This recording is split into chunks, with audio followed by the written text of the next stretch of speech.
നമസ്കാരം, ഏവർക്കും നവരസ മീഡിയയിലേക്ക് സ്വാഗതം. എൻ്റെ പേര് ആദർശ് മൈത്രി ദാനശീലൻ. നമ്മളോട് ആരെങ്കിലും ഇന്ത്യക്ക് സ്വാതന്ത്ര്യം കിട്ടാൻ കാരണം ആരാണ് എന്ന് ചോദിച്ചാൽ നമ്മുടെ ഉത്തരം എന്തായിരിക്കും? നമ്മൾ പറയും ഗാന്ധിജി കാരണമാണ്, അല്ലെങ്കിൽ ക്വിറ്റ് ഇന്ത്യ മൂവ്മെൻറ്റ് കാരണമാണ് എന്നൊക്കെ ആയിരിക്കും. എന്നാൽ സത്യം അതാണോ? അന്നത്തെ ബ്രിട്ടീഷ് പ്രധാനമന്ത്രിയായ ക്ലെമന്റ് ആറ്റ്ലി പിൽക്കാലത്ത് പറഞ്ഞത് ഇന്ത്യയിലെ തങ്ങളുടെ കൊളോണിയൽ ഭരണം അവസാനിപ്പിക്കേണ്ടി വന്നത് നേതാജി സുഭാഷ് ചന്ദ്രബോസ് കാരണവും അദ്ദേഹത്തിൻ്റെ ഇന്ത്യൻ നാഷണൽ ആർമി അഥവാ ആസാദ് ഹിന്ദ് ഫൗജ് കാരണവുമാണെന്നാണ്. ഇതിൽ വാസ്തവമുണ്ടോ? നമ്മൾ നോക്കുകയാണെങ്കിൽ 1946 നടന്ന റോയൽ നേവൽ മ്യൂട്ടണി എന്ന പ്രക്ഷോഭം കാരണമാണ് ബ്രിട്ടീഷുകാർക്ക് ഇന്ത്യയിൽ നിൽക്കക്കള്ളിയില്ലാതെ ഇന്ത്യയിലെ ഭരണം അവസാനിപ്പിക്കേണ്ടി വന്നത്. ഇതിന് കാരണമായത് നേതാജി സുഭാഷ് ചന്ദ്രബോസും അദ്ദേഹത്തിൻ്റെ ഇന്ത്യൻ നാഷണൽ ആർമി അഥവാ ആസാദ് ഹിന്ദ് ഫൗജും കാരണമാണ്. ഇത് കംപ്ലീറ്റ്ലി എൻ്റർലി ഒരു ഡിഫറെൻറ്റ് ടോപ്പിക്കാണ്. ഇതിനെക്കുറിച്ച് നമ്മൾ നേരത്തെ ഒരു വീഡിയോ ചെയ്തിട്ടുണ്ട്. നിങ്ങൾക്ക് വേണമെങ്കിൽ ആ വീഡിയോ കണ്ടു നോക്കാവുന്നതാണ്. അത് ഞാൻ കാർഡിൽ കൊടുത്തേക്കാം. അപ്പോൾ നമ്മൾ നോക്കുകയാണെങ്കിൽ നമ്മുടെ ചരിത്ര പാഠപുസ്തകങ്ങൾ ഇതിനെക്കുറിച്ചൊന്നും വളരെ വ്യക്തമായിട്ടൊന്നും പഠിപ്പിക്കുന്നില്ല. അല്ലെങ്കിൽ നമ്മുടെ രാജ്യത്തിന് വേണ്ടി കഷ്ടപ്പെട്ട് നമ്മൾ ഇന്ന് അനുഭവിക്കുന്ന സ്വാതന്ത്ര്യത്തിന് കാരണക്കാരായവരെക്കുറിച്ച് പലരെയും കുറിച്ച് നമ്മുടെ പാഠപുസ്തകങ്ങളിൽ വളരെ വ്യക്തമായിട്ടൊന്നും പ്രതിപാദിക്കുന്നില്ല. അപ്പോൾ വളരെ അണ്ടർറേറ്റഡ് ആയ ചരിത്രത്തിൻ്റെ താളുകളിൽ മറഞ്ഞുപോയ ഒരുപാട് സ്വാതന്ത്ര്യ സമര സേനാനികളുണ്ട്. അവരിൽ ഒരാളെക്കുറിച്ചാണ് നമ്മുടെ ഇന്നത്തെ വീഡിയോ. അവരൊരു ധീര വനിതയായിരുന്നു, ഒരു ദേശസ്നേഹിയായിരുന്നു. നമ്മുടെ രാജ്യത്തിന് വേണ്ടി ഒരുപാട് ത്യാഗങ്ങൾ സഹിക്കേണ്ടി വന്ന, ബ്രിട്ടീഷുകാരുടെ ഒരുപാട് ക്രൂരതകൾ നേരിടേണ്ടി വന്ന ഒരു ധീര വനിതയാണ് അവർ. അവരുടെ പേര് നീര ആര്യ എന്നാണ്. 1902 ഉത്തർപ്രദേശിലെ കേക്ര എന്ന് പറയുന്ന പട്ടണത്തിലാണ് നീര ആര്യ ജനിക്കുന്നത്. അവരുടെ ഫാമിലിയിലേക്ക് നോക്കുകയാണെങ്കിൽ വളരെ ഇൻഫ്ലുവൻഷ്യൽ ആയിട്ടുള്ള, വളരെ വെൽത്തി ആയിട്ടുള്ള ഒരു ഫാമിലിയിലാണ് നീര ആര്യ ജനിക്കുന്നത്. അവരുടെ പിതാവ് വളരെ വലിയൊരു ബിസിനസ് മാൻ ആയിരുന്നു. അതുകൊണ്ട് തന്നെ സമ്പന്നതയുടെ നടുവിലാണ് നീര ആര്യ ജനിക്കുന്നത്. നമുക്കറിയാം 1902 എന്ന് പറയുന്നത് ബ്രിട്ടീഷുകാരുടെ ഭരണത്തിൻ്റെ ക്രൂരത അതിൻ്റെ പാരമ്യത്തിലെത്തിയ ഒരു സമയമായിരുന്നു. തൻ്റെ ജനങ്ങൾ നേരിടുന്ന, തൻ്റെ മാതൃഭൂമി നേരിടുന്ന ക്രൂരതകളും ചൂഷണങ്ങളും കണ്ടിട്ട് അവരുടെ രക്തം തിളച്ചു കയറി. ഈ വെള്ളക്കാരെ എങ്ങനെയെങ്കിലും തൻ്റെ രാജ്യത്ത് നിന്ന് പുറത്താക്കണമെന്നായിരുന്നു അവരുടെ ചിന്ത. കുഞ്ഞുനാൾ മുതലേ വലിയൊരു രാജ്യസ്നേഹം അവർക്കുണ്ടായിരുന്നു. നീര ആര്യയുടെ അച്ഛൻ മകളെ ശ്രീകാന്ത് ജയരഞ്ജൻ ദാസ് എന്ന് പറയുന്ന ഒരാൾക്ക് വിവാഹം ചെയ്തു കൊടുക്കുകയാണ്.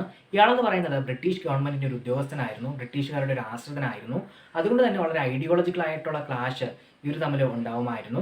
അപ്പോൾ അതിനുശേഷമാണ് നമുക്കറിയാം നേതാജി സുഭാഷ് ചന്ദ്രബോസ് കോൺഗ്രസിൽ നിന്ന്, ഗാന്ധിജിയുടെ വിമർശനങ്ങളെയൊക്കെ തുടർന്ന് കോൺഗ്രസിൽ നിന്ന് മാറി സ്വന്തമായ വഴിക്ക് രാജ്യത്തെ സ്വതന്ത്രമാക്കാനുള്ള കാര്യങ്ങൾ തുടങ്ങിയത്. അതിനുശേഷമാണ് അദ്ദേഹം INA ആസാദ് ഹിന്ദ് ഫൗജിൻ്റെ നേതൃത്വം ഏറ്റെടുക്കുന്നത്. അപ്പോൾ ഇതൊക്കെ അറിഞ്ഞ നേതാജിയുടെ ആദർശങ്ങളിൽ ആകൃഷ്ടയായ, അതിൽ ആരാധന തോന്നിയ നീര ആര്യ INA ആസാദ് ഹിന്ദ് ഫൗജിൻ്റെ ഝാൻസി റെജിമെൻറ്റിൽ അംഗമാവുകയാണ്. ഝാൻസി റെജിമെൻറ്റ് എന്ന് പറയുന്നത് സ്ത്രീകൾക്ക് വേണ്ടിയിട്ടുള്ളൊരു റെജിമെൻ്റ് ആയിരുന്നു. അപ്പോൾ ഇതറിഞ്ഞ ശ്രീകാന്ത് ജയരഞ്ജൻ ദാസ് നീര ആര്യയോട് INA-യെക്കുറിച്ചും നേതാജിയെക്കുറിച്ചും വിവരങ്ങൾ തിരക്കുകയാണ്. എന്നാൽ ഒന്നും തന്നെ നീര ആര്യ ഇയാളോട് പറയുന്നില്ല.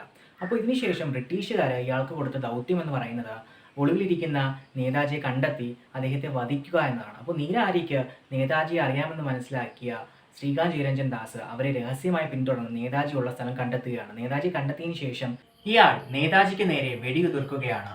എന്നാൽ അത് കൊള്ളാതെ അത്ഭുതകരമായി നേതാജി രക്ഷപ്പെട്ടു. ഒരു രാജ്യത്തിൻ്റെ മുഴുവൻ പ്രതീക്ഷ, കോടിക്കണക്കിന് പേരുടെ ആരാധനായ പുരുഷൻ, ഒരുപാട് പേരെ ജീവിതത്തിൽ ഉയർച്ചയിലേക്ക് കൊണ്ടുവരാൻ കഴിവുള്ള ഒരു മനുഷ്യൻ. ആ ഒരു മനുഷ്യനെയാണ് തൻ്റെ ഭർത്താവ് കൊലപ്പെടുത്താൻ ശ്രമിച്ചതെന്ന് മനസ്സിലാക്കിയ നീര ആര്യ മറ്റൊന്നും തന്നെ ചിന്തിക്കാതെ, രണ്ടാമതൊന്നും ആലോചിക്കാതെ തൻ്റെ ഭർത്താവിനെ പിറകിൽ നിന്ന് കുത്തി കൊലപ്പെടുത്തുകയാണ്. അതിനുശേഷം ഒളിവിൽ കഴിഞ്ഞ നീര ആര്യയെ ബ്രിട്ടീഷ് സൈന്യം കണ്ടെത്തി കാലാപാനിയിലേക്ക് അയക്കുകയായിരുന്നു. നമുക്കറിയാം കാലാപാനി എന്നത് വളരെ ക്രൂരമായ ശിക്ഷാരീതികൾക്ക് കുപ്രസിദ്ധമായ ജയിലാണ്. ബ്രിട്ടീഷ് സർക്കാരിന് ഏറ്റവും കൂടുതൽ പ്രശ്നങ്ങൾ ഉണ്ടാക്കുന്ന സ്വാതന്ത്ര്യസമര സേനാനികളെ കൊണ്ടുപോയിരുന്ന സ്ഥലമാണ് കാലാപാനിയിലെ ജയിലുകൾ എന്ന് പറയുന്നത്. വളരെ അതിതീവ്രമായ, അതിക്രൂരമായ ശിക്ഷാരീതികളാണ് അവർക്ക് അവിടെ അനുഭവിക്കേണ്ടി വരുന്നത്. മാത്രമല്ല ഏകാന്ത തടവറയാണ്.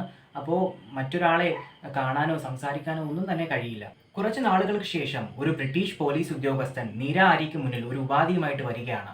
നീ ഞങ്ങൾക്ക് നേതാജിയെ കാട്ടിത്തരികയാണെങ്കിൽ ഞങ്ങൾ നിന്നെ വെറുതെ വിടാം എന്നായിരുന്നു അത്. അതിന് അവൾ നൽകിയ മറുപടി, നേതാജി ഇരിക്കുന്നത് എൻ്റെ ഹൃദയത്തിലായിരുന്നു എന്നാണ്. അതിന് ക്രൂരനായ ബ്രിട്ടീഷ് ഉദ്യോഗസ്ഥൻ ചെയ്തത്, ആണോ, നിന്റെ ഹൃദയത്തിലാണോ നേതാജി ഇരിക്കുന്നത്? എങ്കിൽ ഞങ്ങൾ അയാളെ അവിടെ നിന്ന് പുറത്തു കൊണ്ടുവരുമെന്ന് പറഞ്ഞ് അവളുടെ 2 സ്തനങ്ങളും മുറിച്ചു കളയുകയായിരുന്നു. ഒന്ന് ആലോചിച്ച് നോക്കുക, എത്രമാത്രം പൈശാചികമായ, എത്രമാത്രം ക്രൂരമായ ഒരു കൃത്യമാണ് അയാൾ ചെയ്തതെന്ന് ആലോചിച്ച് നോക്കുക. നമ്മൾ പലരും പറയാറുണ്ട് ബ്രിട്ടീഷുകാരാണ് ഇന്ത്യയെ പുരോഗമിപ്പിച്ചത്, ഇന്ന് കാണുന്ന ഇന്ത്യ ഉണ്ടാക്കിയത് ബ്രിട്ടീഷുകാരാണ് എന്നൊക്കെ കുറേ പേരെങ്കിലും പറയാറുണ്ട്. എന്നാൽ നമ്മൾ മനസ്സിലാക്കേണ്ട ഒരു കാര്യം എന്നത്, ബ്രിട്ടീഷുകാർ ഇന്ത്യയിൽ നിന്ന് അപഹരിച്ചു കൊണ്ടുപോയത്, മോഷ്ടിച്ചു കൊണ്ടുപോയത് ഏകദേശം $45 ട്രില്യൺ ആണ്. ഇന്ന് ലോകശക്തിയായ അമേരിക്കയുടെ പോലും ആസ്തി $19 ട്രില്യൺ ആണെന്ന് മനസ്സിലാക്കുമ്പോഴാണ് എത്രമാത്രമായിരുന്നു ഇന്ത്യയുടെ സമ്പത്ത് എന്ന് നമുക്ക് മനസ്സിലാകുന്നത്. മാത്രമല്ല നമ്മൾ കേട്ടുകേൾവി പോലും ഇല്ലാത്ത ഇത്തരത്തിലുള്ള ഒട്ടനവധി ക്രൂരകൃത്യങ്ങളാണ് അവർ ഇന്ത്യയിൽ ചെയ്തു കൂട്ടിയത്. സമ്പന്നതയിൽ ജീവിച്ച ഒരു ജനവിഭാഗത്തെ ദാരിദ്ര്യത്തിന്റെ പടുകുഴിയിൽ എത്തിച്ചിട്ടാണ് അവർ ഇന്ത്യ വിട്ടുപോയത്. എന്തു തന്നെ ആയാലും അതിതീവ്രമായ അതികഠിനമായ ആ വേദനയിലും അവളുടെ കണ്ണുകളിൽ ജ്വലിച്ചത് തൻ്റെ രാജ്യത്തോടുള്ള അടക്കാനാവാത്ത സ്നേഹവും നേതാജി എന്ന ആ മനുഷ്യനോടുള്ള അടക്കാനാവാത്ത ആരാധനയുമായിരുന്നു. ഇതിലെ ഏറ്റവും ദൗർഭാഗ്യകരമായ കാര്യം എന്തെന്നാൽ ഇന്ത്യക്ക് സ്വാതന്ത്ര്യം കിട്ടിയതിനു ശേഷം ഭരിച്ച സർക്കാരുകളൊന്നും തന്നെ അവർക്കായി വേണ്ടതൊന്നും ചെയ്തിട്ടില്ല, ഒരു ആനുകൂല്യങ്ങളും നൽകിയിട്ടില്ല. അവസാന കാലത്ത് ഒരു ചെറ്റക്കൊടിലിൽ പൂക്കൾ വിറ്റ് കിട്ടുന്ന തുച്ഛമായ തുക കൊണ്ടാണ് അവർ ജീവിതം തള്ളി നീക്കിയത്. ഇത്തരത്തിലുള്ള ഒരുപാട് പേരുടെ ആത്മത്യാഗത്തിൻ്റെ ആത്മസമർപ്പണത്തിൻ്റെ ഫലമാണ് ഇന്ന് നമ്മൾ അനുഭവിക്കുന്ന സ്വാതന്ത്ര്യം എന്ന് പറയുന്നത്. അതൊരിക്കലും നിസ്സാരമായി കാണരുത്. മറിച്ച് നമുക്ക് ചെയ്യാൻ പറ്റുന്ന കാര്യങ്ങളെല്ലാം നമ്മുടെ രാജ്യത്തിൻ്റെ ഉയർച്ചയ്ക്കായി, നമ്മുടെ രാജ്യത്തിൻ്റെ പുരോഗതിക്കായി ചെയ്യണമെന്നുള്ളതാണ്. നിങ്ങൾക്ക് ഈ വീഡിയോ ഇഷ്ടപ്പെട്ടിട്ടുണ്ടെങ്കിൽ തീർച്ചയായിട്ടും വീഡിയോ ഒന്ന് ലൈക്ക് ചെയ്യണം.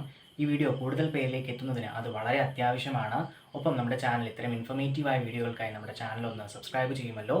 തൊട്ടടുത്ത് വരുന്ന ബെല്ലൈക്കൺ കൂടി ഇനേബിൾ ചെയ്യുകയാണെങ്കിൽ ഞാനിടുന്ന പുതിയ വീഡിയോസിൻ്റെ നോട്ടിഫിക്കേഷൻ നിങ്ങൾക്ക് കിട്ടുന്നതായിരിക്കും. മാത്രമല്ല ഈ വീഡിയോ പരമാവധി ആളുകൾക്ക് ഷെയർ ചെയ്യുമല്ലോ. Thank you for watching.